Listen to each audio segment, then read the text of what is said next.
deals with the devil is often good fodder to play around with in the realm of horror. Today's picks does so in very different ways, and both of them very entertaining. Let's see what our number 22 spot has to offer us.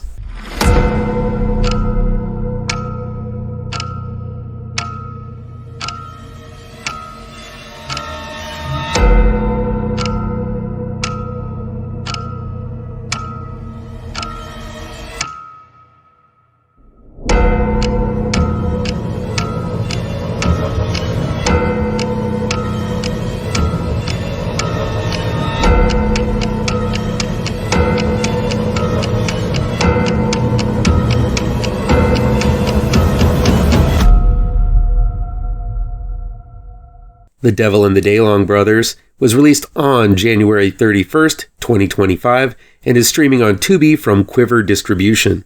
It's directed by Brandon McCormick and written by Brandon McCormick and Nicholas Kirk. A trio of brothers, Ishmael, played by Brendan Bradley, Enoch, played by Niken Robinson, and Abraham, played by Jordan Bolden, work for the devil's henchman Clarence, played by Mark Ashworth, to track down souls that have escaped hell in hopes to earn enough credit to find their father Nehemiah, played by David Carradine, who sold their souls to the devil long ago in this Southern Gothic musical horror film. A Southern Gothic musical horror film? I've never put that sentence together before, and because of what it is the first reason I recommend this unique blend of a film, but it's not the only one.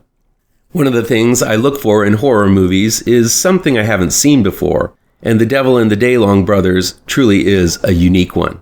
Now I know there are those who hate musicals, and I respect that, soulless heathens that you are, but as long as the music is good and meshes well with the story, I've been known to tap a toe and shed a tear at musicals. Well, this film will make you stomp your feet and holler out loud, because that's what happened to me. The songs were surprisingly catchy and well done, given the smaller size and scope of the film, and they function like good musical numbers should by highlighting the inner monologues and shared themes of the story.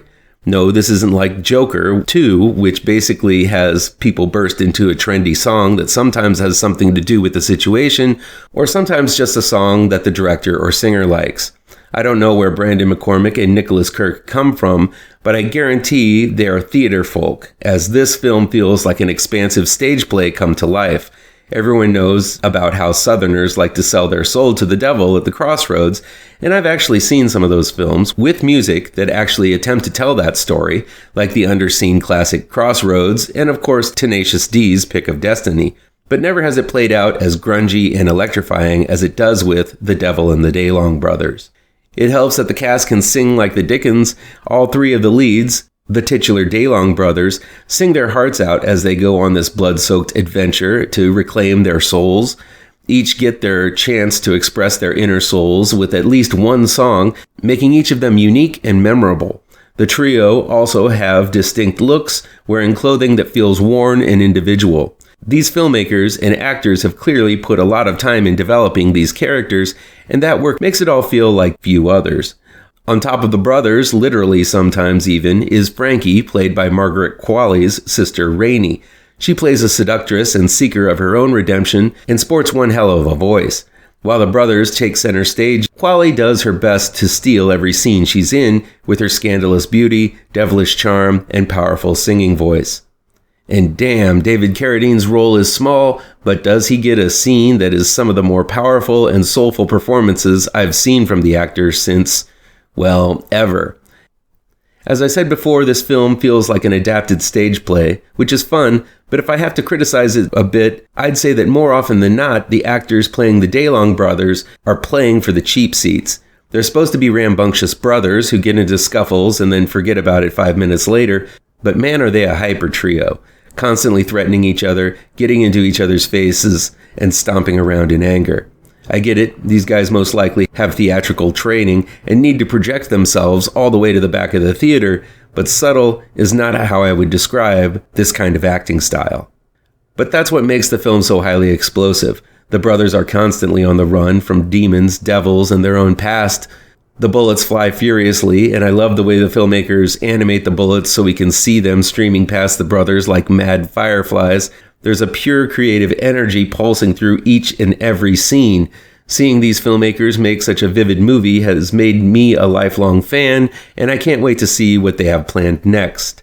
This is a movie that makes me nostalgic for the days of the old music video, as The Devil and the DAYLONG Brothers plays like a series of videos from the same band that tell a distinct story. This is one hell of a good time. I've seen it twice and plan on sharing it with as many people as I can. It plays like a musical version of Justified meets Brimstone. Does anyone remember Brimstone? Man, I love that show. Gone too soon. That Brimstone. Anyway, The Devil and the DAYLONG Brothers is just a unique gem of a film that exemplifies the creative potential of the horror medium. Crank up the volume and rock out to this mashup of southern fried gothic crime, soul-selling horror, and tunes that will burrow into your brain. For today's worth noting spot, it's about a more straightforward deal with the devil. It's low budget and pretty simple, but still packs a hell of a punch. Worth noting is The Severed Son, released on May 6th, 2025. It's available on demand on Amazon Prime from Dark Sky Films. It's directed and written by Dean Puckett. In a small religious community run by the charismatic pastor, played by Toby Stephens, his daughter Magpie, played by Emma Appleton, murders her abusive husband and blames it on an accident. Though the pastor accepts the cause of death, the rest of the community does not, labeling Magpie and her two sons as heretics. As the pastor deals with a crisis of faith in his daughter, a darkness known as the Beast, played by James Swanton, lurks in the woods, threatening to tear this tiny village apart. The Severed Son is another look at the extreme paranoia that rose during the time of the witch trials. While things are set during that time where anyone acting out of order or not following one distinct path of worship are branded heretics, there are no specifics as to where or when this film occurs. This gives the film a sort of timeless feeling. The Severed Son tells a simple yet haunting story of one woman pushed too far, and despite her upbringing and despite the beliefs of her family, Magpie goes her own way. But that's not to say that her way is the right thing to do. She murders her husband in the opening moments, sleeps with whomever, and I mean whomever, she wants, and seems to know the beast in the woods on a first-name basis. Have no doubt, Magpie is evil, but so are the people who make her an outcast and try to punish her. This is a very nihilistic vision where no one is without sin, so don't look for any clear good versus evil fight. Though the budget seems pretty low on this witchy, folksy horror tale, The Severed Son makes up for it with wonderful scenes of the beautiful mountain and prairie landscape. It's an interesting juxtaposition with these small disputes cast against the wide expanse of nature, and it might be saying something about how petty all of this rage and paranoia really is, compared to the grand scheme of things. The performances are strong as well. Emma Appleton steals every scene she's in. She packs a lot of power in such a small frame and stands eye to eye against the imposing Toby Stephens as the pastor. I last saw Stephens on Netflix's Lost in Space and the fantastic lo-fi sci-fi The Machine. Here he embodies a complex character in the pastor, torn between the love of his rebellious daughter and the responsibility to serve his flock of worshippers and the Word of God.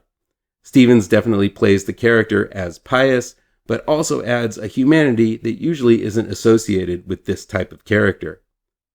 The Severed Son is a story of creeping evil that slowly encompasses an entire village.